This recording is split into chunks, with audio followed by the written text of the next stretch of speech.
Com a paz do Senhor. Amém. Glória a Deus. Mais cedo aqui, né, foi falado sobre Pedro. Vamos continuar nele. Pedir para a igreja abrir a Bíblia em Lucas capítulo 22, a partir do versículo 31 até o versículo número 34. Lucas capítulo 22, a partir do versículo 31 até o versículo de número 34. Lucas, capítulo 22, a partir do versículo 31. Lucas, capítulo 22, a partir do versículo 31. Quem achou de amém? Disse também o Senhor: Simão, Simão, eis que Satanás vos pediu para vos cirandar como trigo, mas eu roguei por ti, para que a tua fé não desfaleça. E tu, quando te converteres, confirma a teus irmãos. E ele lhe disse: Senhor, estou pronto a ir contigo até a prisão e a morte. Mas ele disse: Digo-te, Pedro, que não cantará hoje o galo, antes que 3 vezes negues que me conheces. Senhor meu Deus, eterno Pai, bendito seja o teu santo nome, Senhor. Perdoa os meus pecados por pensamentos, palavras e obras. Pai amado, Pai querido, que não seja o Vitor Hugo ministrando nesta noite, mas que seja o Espírito Santo ministrando aos corações dos seus filhos. É isso que eu te peço e te agradeço em nome de Jesus. Amém. Glória a Deus. Irmãos, vamos entender primeiro esse capítulo 22, né? Jesus aqui no capítulo 22, ele está conduzindo, né? Está ministrando a última ceia. Está ministrando a sua última ceia. E neste contexto, ele faz uma advertência para Pedro. Uma advertência tal que nos serve também para os dias de hoje. Que advertência é essa? Olha o versículo de número 31, a advertência de Cristo. Disse também o Senhor: Simão, Simão, eis que Satanás vos pediu para vos cirandar como trigo. A primeira informação que nós pegamos aqui é o quê? Que Satanás pediu permissão para Cristo. Irmãos, temos que lembrar sempre de 1 Pedro, capítulo 5, versículo 8, porque sede sóbrios, vigiai, porque o diabo, vosso adversário, anda em derredor, bramando como leão, buscando a quem possa tragar. Então, meus amados e queridos irmãos, o diabo, ele anda ao nosso derredor, procurando ter uma falha, procurando um erro, procurando um pecado, procurando algo que você cometeu para pedir permissão para Deus te tentar. Então, é bastante importante a gente ter essa consciência que o inimigo da nossa vida, que o inimigo das nossas almas anda no nosso derredor, buscando uma brecha, buscando uma falha, buscando uma iniquidade, buscando um pecado nosso para nos levar à ruína, para nos levar à queda, para nos levar à morte, para nos levar ao declínio. Então é bastante importante que nós tenhamos essa consciência.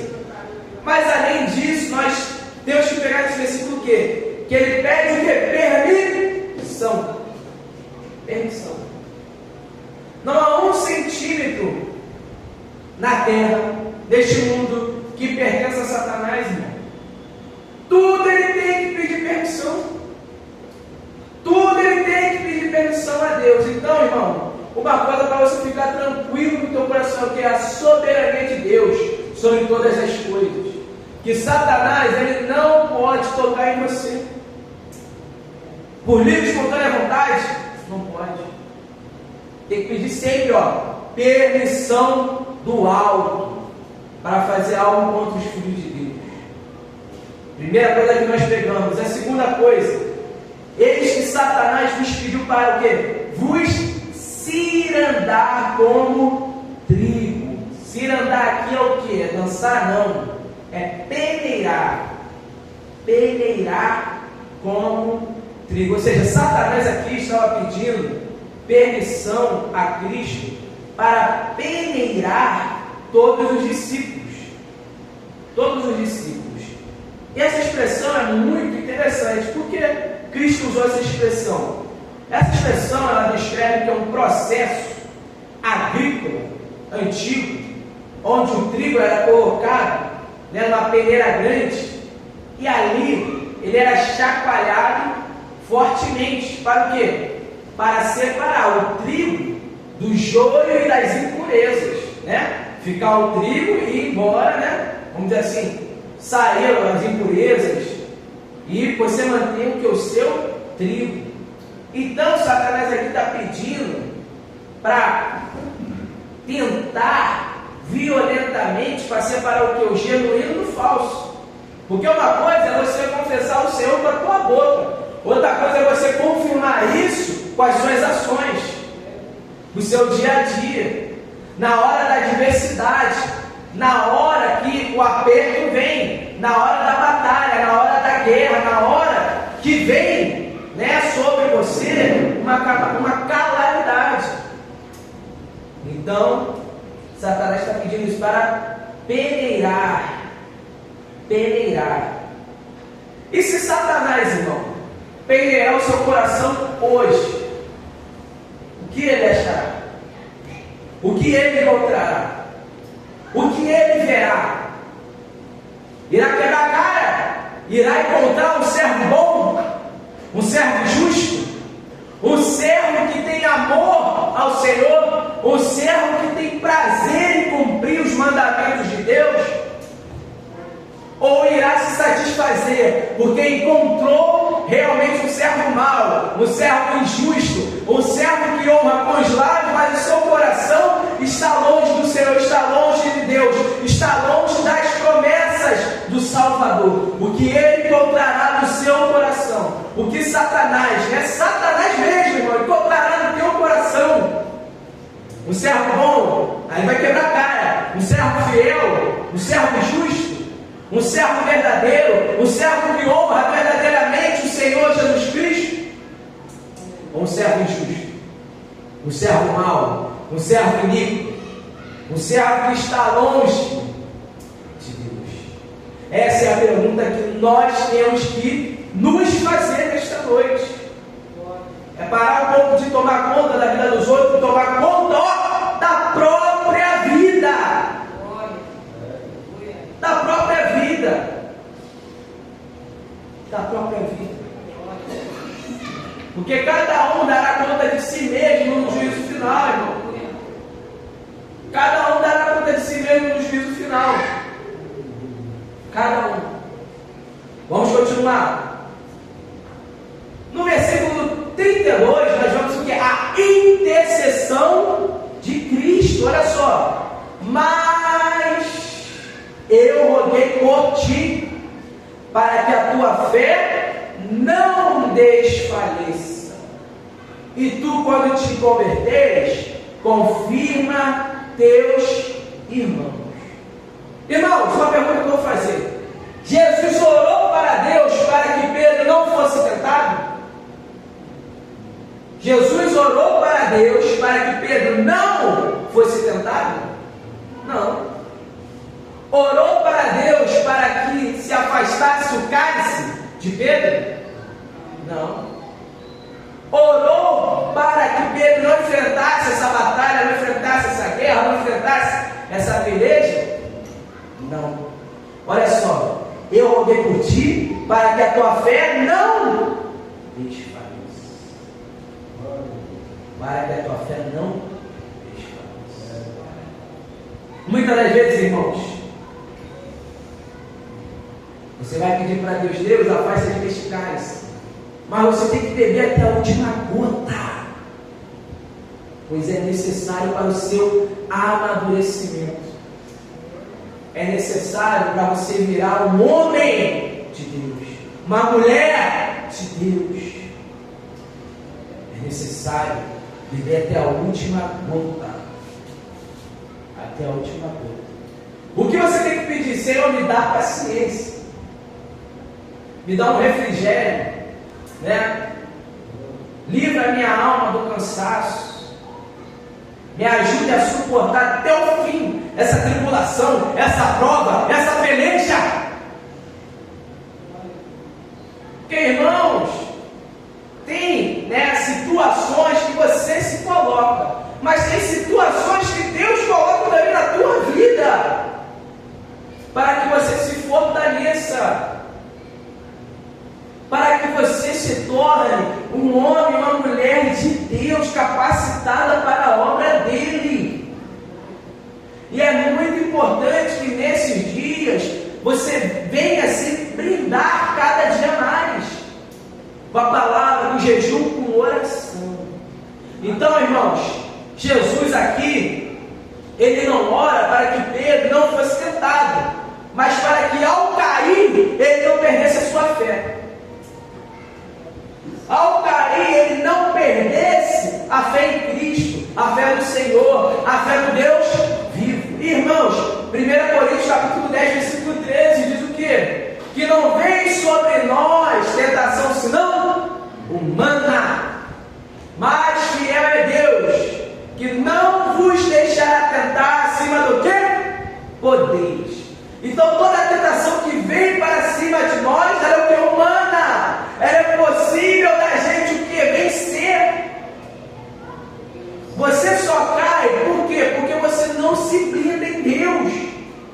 Porque a partir do momento que a tentação vem, mas você está firmado na rocha, você não cai. Você não cai.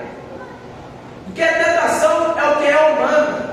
E Deus não nos deixa tentar acima do que nós conseguimos ser tentados. E com a tentação vem também o que? O escape, para que a gente consiga suportar. Então, muitas das vezes você arruma inúmeras desculpas para o teu pecado, para o teu erro, para a tua falha. Mas nós vemos que a tentação é o que é humana. Nós só somos tentados aqui até onde conseguimos suportar. É Bíblia, não sou eu que estou dizendo. É a palavra do Senhor sendo dita nesta noite. No versículo 33, irmãos, nós vamos ver algo interessante, que muitas das vezes nós também temos isso em comum com Pedro. Olha só o versículo 33, a confiança de Pedro. E ele disse: Senhor, estou pronto a ir contigo até a prisão e o que? A morte. Mateus e Marcos, eles registram algo também interessante. Olha só: ainda que o Senhor venha a ser um tropeço para todos, não será para mim. É a mesma coisa que eu disser: se o pastor Egídio cair, eu não caio nisso. Ainda que o pastor Emanuel venha pecar contra o Senhor nisso, eu não pecarei. É isso que ele fez, irmão. Ele apontou ali para os outros apóstolos: ainda que todos esses aí venham pecar contra ti, eu não pecarei. Se a gente não conhecesse essa história, ele ia falar: não, olha que homem de fé, olha que homem de palavra. Só que não, irmão. Isso nos mostra o quê? Que o coração dele era arrogante, soberbo, orgulhoso, presunçoso, altivo, prepotente, que se achava o quê? Superior aos demais. Superior, porque ele, né, está ali no ambiente com os outros discípulos, com Jesus Cristo, fala: ainda que todos esses venham pecar contra ti, eu porém não pecarei. Aí eu falo: esse meu irmão aqui, ele não vai conseguir, mas eu vou. Que isso, irmão? Eu estou menosprezando meu irmão, eu estou diminuindo meu irmão e favorecendo a mim. E aí a gente viu que a história, né, aqui que ele contou, que ele disse, não se cumpriu. Então revelou que é um coração ainda arrogante, prepotente, altivo, que se achava que é superior. superior aos seus irmãos. Olha a importância do quebrantamento. Ainda precisava ser mudado, ainda precisava ser transformado. Mas aí, meus irmãos, esse coração dele também não era sem motivo. Porque se nós tivéssemos também o histórico que ele tem, nós seríamos até pior. Nós seríamos piores. Pode ter certeza que muitos irmãos, se curasse o outro, fizesse o outro andar, ressuscitasse o outro, meu irmão, já iria se achar o quê? A quarta pessoa da Trindade. O semideus. Não é verdade? Infelizmente. Mas olha só, veja o histórico dele, porque ele tinha essa confiança. Primeiro, ele deixou tudo para trás. Irmão, deixou tudo. Estava trabalhando junto com o seu irmão André. Jesus passa na praia e fala, siga-me, não é? E eles deixaram tudo para trás. Rede, barco, deixaram tudo para trás. Teve o seu nome mudado pelo próprio Deus. Antes Simão, agora o quê? Pedro. Irmão, tu tem o seu nome mudado pelo próprio Senhor Jesus Cristo? Que honraria, não é verdade? Estava 3 anos na melhor faculdade da época do mundo, que era com Cristo. Estava aprendendo do próprio Deus.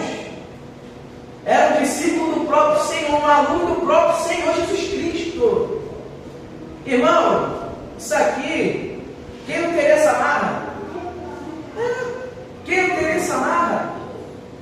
Olha só, outra, foi escolhido que como apóstolo. O Senhor Jesus Cristo, ele tinha uns 70 discípulos, pelo menos ali, O texto fala. E entre esses 70, ele foi escolhido para entrar no núcleo dos 12. Do núcleo dos 12. E além de ser dos 12, ele era um dos 3 mais próximos de Cristo. Não é Pedro, Tiago e João, os 3 mais próximos? Não é à toa que só tem que tem milagres descritos na Bíblia que somente essas 3 pessoas viram, dos apóstolos. Como exemplo, a ressurreição da filha de Jairo, que só os 3 apóstolos que viram a ressurreição da menina. Ele testemunhou inúmeros milagres, andou sobre as águas, viu Jesus ser transfigurado no monte com Moisés e Elias. Ele testemunhou, como a gente falou aqui, o filho da viúva de Naim, a filha de Jairo e a ressurreição dele, Lázaro. Viu essas 3 ressurreições. Irmão, se a gente visse uma, meu Deus do céu, o coração arrogante, meu Deus do céu. Imagina se ver 3 pessoas serem ressuscitadas. E além disso, ele é autor de 2 confissões maravilhosas. 2 confissões maravilhosas. Cristo, ele pergunta para os seus discípulos: quem dizes que o Filho do Homem é? Dizem que você era um dos profetas que havia de vir. Outros dizem que é um dos profetas antigos que ressuscitou. Outros dizem que você é João Batista. Mas aí ele vira para os seus discípulos e fala: e vocês? O que dizem que eu sou? Aí Pedro ele fala o quê? Tu és Cristo, o Filho do Deus. Glória a Deus. Uma confissão. A segunda confissão.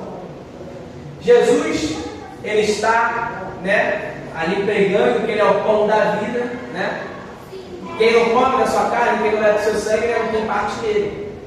Aí, seus discípulos começam a ouvir e falam que é duro ouvir este discurso. Quem poderá ouvir? Aí começa a ser abandonado por muitos discípulos. Muitos discípulos, muitos discípulos. Aí Cristo olha para os 12 e pergunta: vocês também não querem ir com eles? Aí Pedro vira e fala o quê? Para quem iremos nós? Tu tens as palavras de vida eterna, e nós temos crido e conhecido que tu és o Cristo, o Filho de Deus. Meu irmão, que coração às vezes não seria arrogante que nem o dele? Glória a Deus. Por menos, tem muitos arrogantes no nosso meio. Nunca viram o cego enxergar, nunca viram o paralítico andar, nunca viram o mundo falar, nunca viram o homem ressuscitar, mas são arrogantes.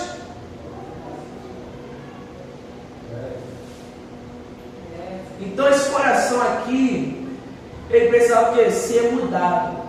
Ao versículo 34 a gente vê essa queda dele, né? Olha só. Mas ele disse: digo-te, Pedro, que não cantará hoje o galo, antes que em 3 vezes negues que me conheces. E nós sabemos a história, na é verdade, que Cristo, ele é entregue para ser julgado, e ali Pedro, né, vai de mansinho, na é verdade, se infiltrar na casa do sumo sacerdote. Aí lá vão passando por ele e falam: opa, tu estava com ele. Eu? Não conheço. Passa de novo. Aí não, uma das empregadas: não, mas eu te vi com ele, né? Tu é um deles. Tu é Galileu, cara. Não conheço. Aí pela terceira vez, na verdade, tentam falar: não, tu é deles. Aí ele, né, espragueja: não conheço. Aí o galo canta, o galo canta, Cristo olha para ele, aí ele se lembra e sai o quê? Chorando amargamente. E assim nós vemos, né, a queda de um homem soberbo, altivo, muitas das vezes intransigente, não é verdade, que ainda precisava ser mudado.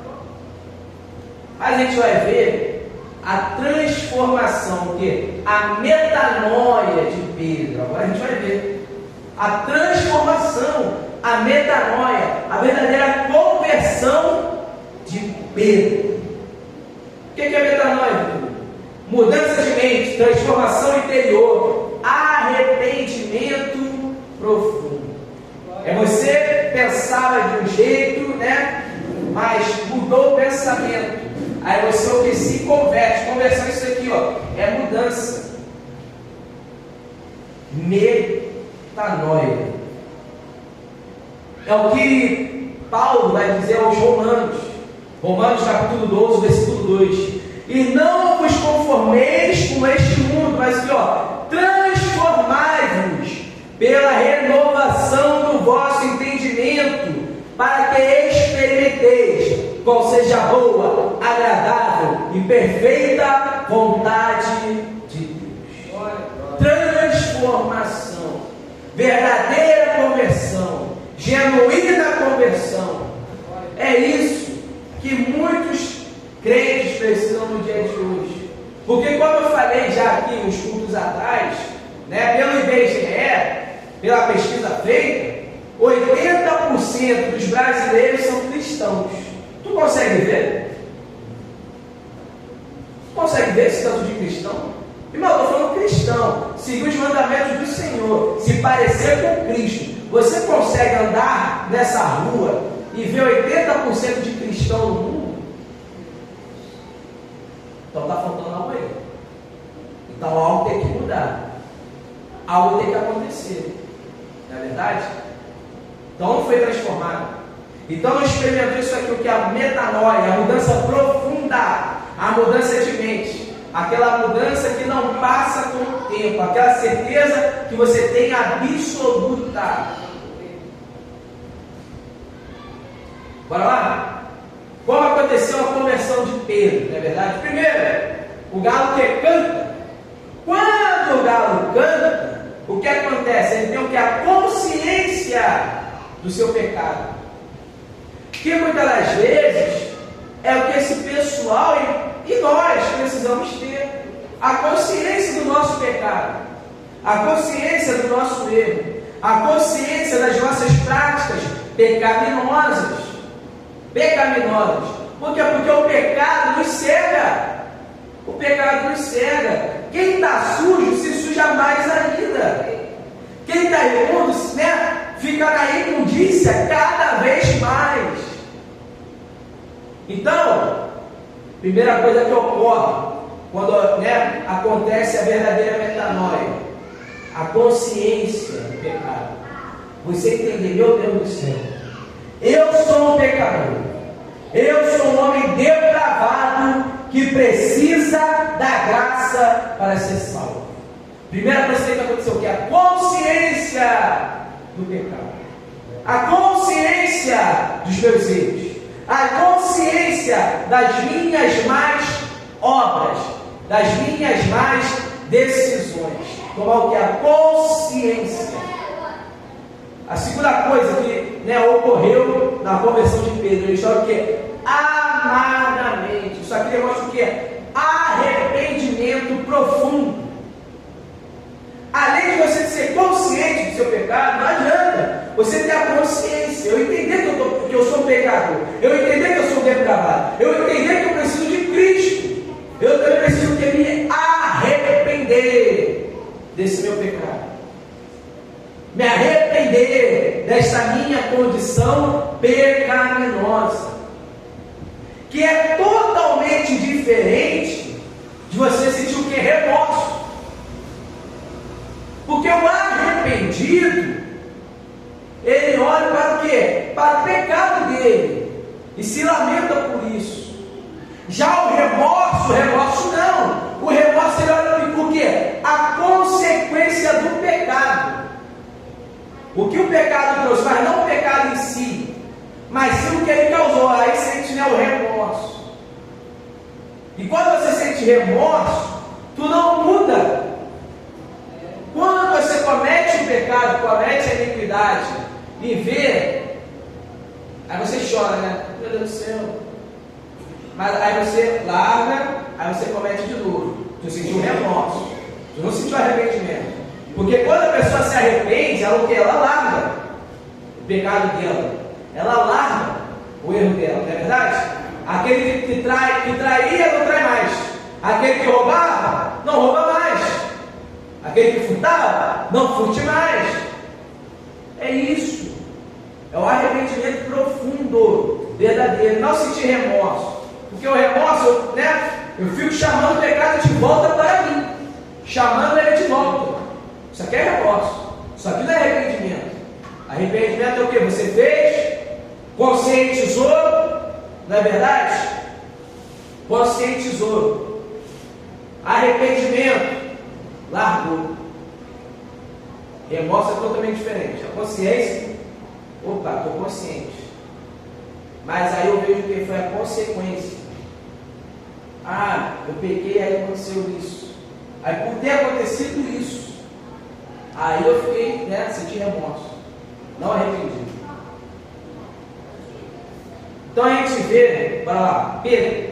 Primeiro, o galo canta, consciência do pecado. Chora amargamente, arrependimento profundo. E nós vamos ver agora a restauração. Vou pedir para os irmãos abrir rapidamente João capítulo 21, versículo 15 ao versículo 17, para a gente ver a restauração de Pedro, a restauração que aconteceu na vida de Pedro. Bora lá?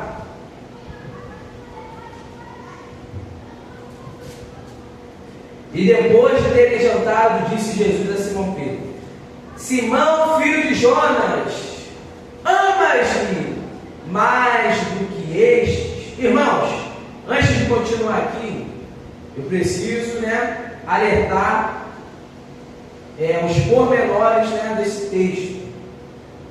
Sabemos que a Sagrada Escritura não foi escrita em português. No Novo Testamento, ele foi escrito em quê? Em grego. E cada verbo aqui, quando Jesus pergunta, me ama? E Pedro responde, ama? São verbos diferentes. Como assim, Vitor? Porque quando você fala assim, eu te amo, esse eu te amo, tu consegue falar para tua mãe, para tua esposa, para o teu irmão, porque só tem um verbo aqui para falar te amo. Só que o grego naquela época, ele tinha mais variedade de falar a palavra amor. Como assim, Vitor? Quando ele falava a palavra amor, o amor dele tinha diferentes verbos, diferentes palavras. Exemplo, eros.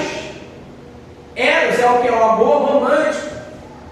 Ou seja, o grego, ele falava, eu te amo, só que ele falava eros. Para quem? Para a esposa, ou para o namorado ou para o namorado. Já storge, quando você falava storge, era para alguém da tua família, alguém familiar, o pai, uma mãe, um irmão. Filia é amor entre amigos, você fala do teu amigo.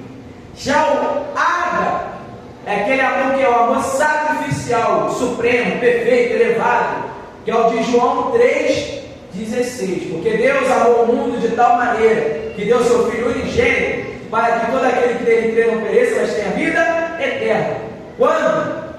Né? Esse amor é o quê? O amor sacrificial, o amor aga. E algo bastante interessante aqui vai ser o jogo de palavras que vai ser usado. Por quê? Porque vai ser usado palavras diferentes. Olha só, bora lá. Olha o versículo 15. E depois de ter jantado, disse Jesus a Simão Pedro: Simão, filho de Jonas, amas-me mais do que estes? Esse amas aqui, Jesus estava falando ágape. Você me ama? Ágape. Amor sacrificial. Tu me ama com esse amor sacrificial? Aí ele responde. E ele respondeu: sim, Senhor, tu sabes que te amo. Esse te ama aqui, escrito, não está ágape, está filia. Por que está filia? Por que ele responde filia? Porque ele provou que ele não amava ágape, amor sacrificial, o amor que se entrega, o amor supremo, mas sim o amor filia, um amor menor ao amor ágape, um amor de amigo, aquele que você diz para o seu amigo: eu te amo, meu irmão. Você fala o que? Filia. Te amo, meu irmão. Ele responde isso. Só que aí, algo bastante interessante. Jesus aqui, ele não está dizendo essa coisa para humilhar Pedro, para machucar Pedro, para enterrar Pedro, mas para restaurar Pedro. Por quê? Olha o que ele diz: apacenta os meus cordeiros. Cordeiro, você sabe, irmãos, que é um filhote, né? É o filhote da ovelha. Apacenta os meus cordeiros. Apacenta, né, os que virão na fé, os que se converterão. Apacenta. Aí Jesus diz de novo, olha só, tornou a dizer a segunda vez: Simão, filho de Jonas, novamente ágape, amas-me. No grego está ágape. Você me ama, Pedro, com esse amor sacrificial? Aí Pedro responde: sim, Senhor, tu sabes que te filia. De novo, amor fraterno. Aí a resposta de Jesus: apacenta as minhas ovelhas. Aí algo interessante vai acontecer agora na terceira chamada. Por quê? Olha o que acontece. Disse na terceira vez: Simão, filho de Jonas. Aqui Jesus não usa mais ágape, amor sacrificial. Ele fala: filia. Você me ama como irmão? Ele diminui. Aí por isso, olha o que acontece. Simão, que entristeceu-se por ter dito a terceira vez: amas-me? E disse: Senhor, tu sabes tudo, tu sabes que eu te amo. Disse: apacenta as minhas ovelhas. Irmãos, aqui esse homem foi o que? Restaurado. Ele negou 3 vezes, mas Deus, ele o que chamou 3 vezes ele de volta. Não jogou fora, não jogou de escanteio, não esqueceu dele. E é isso que Deus quer fazer o que na tua vida também. Você ser transformado e Ele confirmar aquilo que Ele te prometeu. Porque Ele chamou Pedro para ser o quê? Pescador de almas. Pescador de homens. Pescador de homens. E aqui, Ele está confirmando aquilo que Ele prometeu a Pedro. Que Ele seria o quê? Pescador de homens. Ou seja, o objetivo de Cristo não é diminuir ou humilhar Pedro, mas restaurar ele para o quê? Para o ministério. Aí a gente vai ver o que? Os frutos de Pedro depois disso. Em Atos capítulo 2, ele começa o quê? O Pentecostes. Ele discursa, fervorosamente, prometendo casa, prometendo carro. Não, ele fala o quê? Arrependei-vos. Em Atos 2 é congregado que quase 3.000 almas. Em Atos capítulo 3, ele e João estão entrando no templo, param numa porta chamada Formosa. O coxo para eles, e pergunta: você tem um trocado para mim? E Pedro fala o quê? Eu não tenho prata nem ouro, mas aquilo que eu tenho eu te dou. O quê? Levanta e anda em nome de Jesus.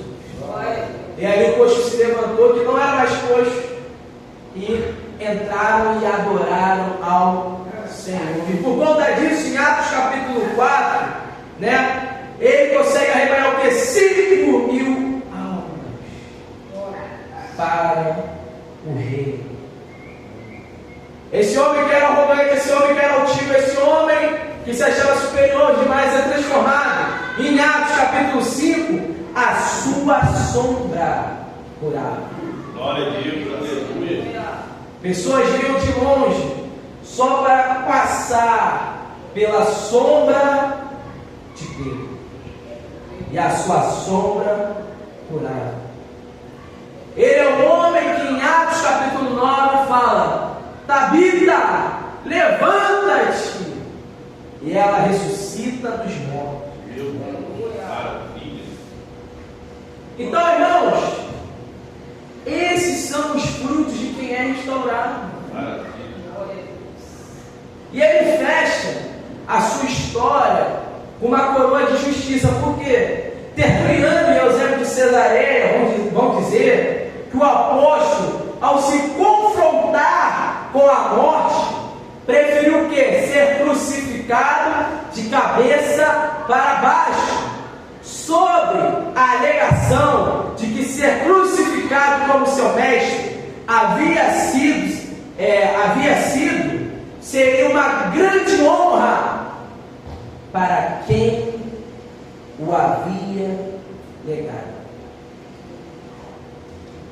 Ele olha para a morte, ele olha para a crucificação e não diz mais: eu não conheço, mas não, ele fala: bota de cabeça para baixo, pois eu não mereço ser crucificado igual o meu Senhor.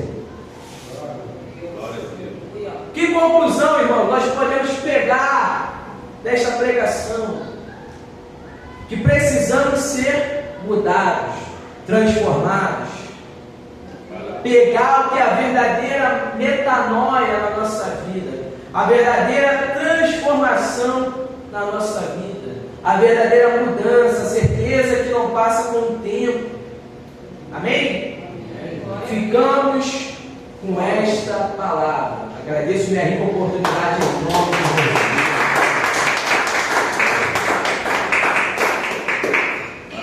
Aleluia.